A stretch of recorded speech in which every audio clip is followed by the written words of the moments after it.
एक बार माता पार्वती भगवान भोलेनाथ के साथ कैलाश पर्वत पर बैठी थी।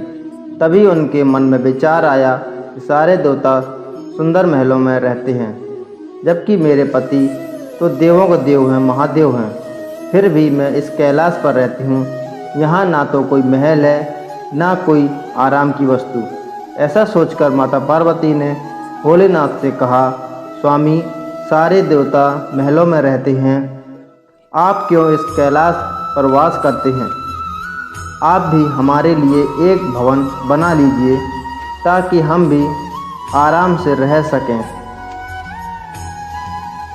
पार्वती की बात सुनकर भोलेनाथ थोड़ा मुस्कुराए और फिर बिना कुछ कहे ध्यान मगन हो गए। माता पार्वती को भोलेनाथ का ये व्यवहार कुछ ठीक नहीं लगा, किंतु वो बिना कुछ कहे वहाँ से चली गईं। जब महादेव अपने ध्यान से निकले तो माता ने फिर से भोलेनाथ से कहा, हे प्रभु, मेरा भी मन है कि मैं अन्य देवताओं की भांति महल में रहूं।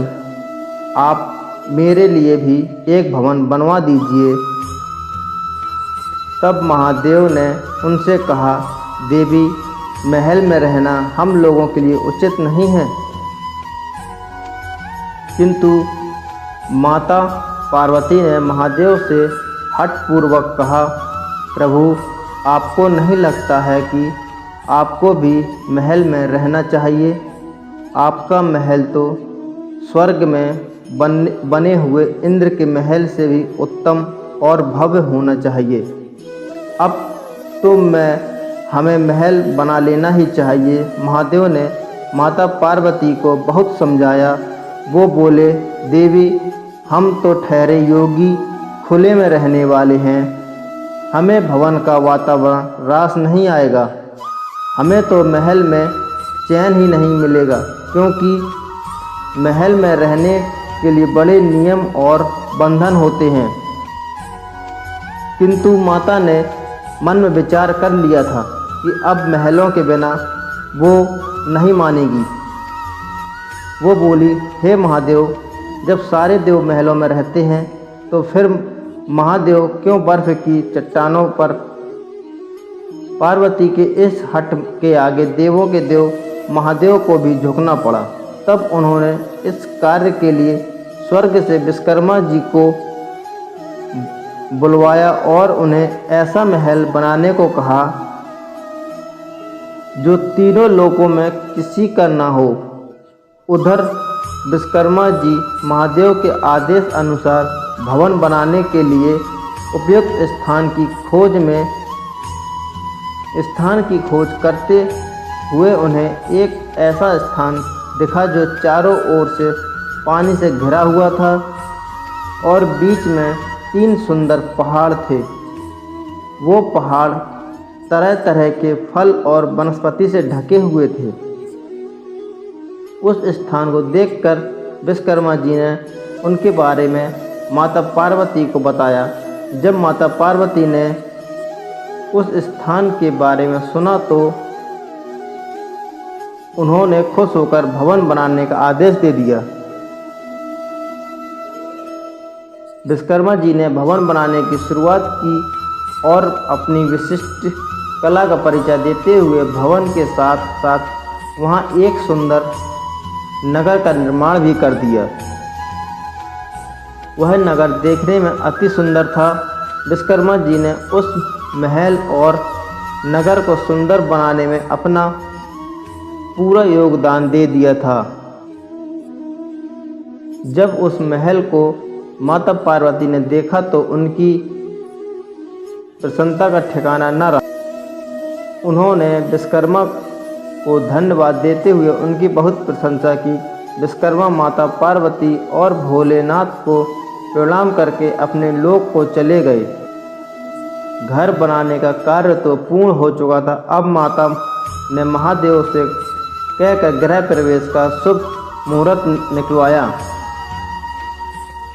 गृह प्रवेश के समय ऋषि विश्व आचार्यत्व दिया गया था। सभी देवता भी उस समारोह में आए हुए थे, जिनसे भी उस महल को देखा वही आश्चर्यचकित होकर उसकी प्रशंसा कर रहा था। वास्तव में वह भवन बना ही अद्भुत था। गृह प्रवेश विधि के पूर्ण होने के बाद महादेव ने आश्चर्य से दक्षिणा मांगने को कहा तो विश्वा ने मना कर दिया। वे बोले, प्रभु, क्या कोई भक्त अपने भगवान से कुछ मांगता है? ऐसा करके तो मैं पाप का भागी बन जाऊंगा। मुझे कोई दक्षिणा नहीं चाहिए। यह कहकर ऋषि विश्वा जाने लगे तो महादेव ने कहा, ऋषिवर, आपको दक्षिणा तो लेनी पड़ेगी। जब तक आचार्य को दक्षिणा न दी जाए तब तक कोई शुभ कार्य पूरा नहीं होता। महादेव की माया ऋषि विश्वा का मन उस नए बने हुए नगर पर आ गया। बार बार आग्रह करने पर उन्होंने दक्षिणा के स्वरूप उन्होंने उस भवन सहित नगर ही मांग लिया।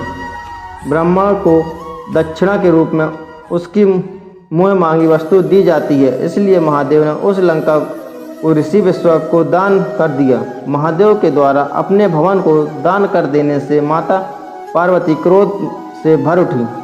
उन्होंने ऋषि की इस दृष्टा पर बड़ा क्रोध आ गया। उसी क्रोध में उन्होंने ऋषि विश्वा को श्राप दे दिया। वो बोली, तुम तो आचार्य कहलाने के लायक भी नहीं हो।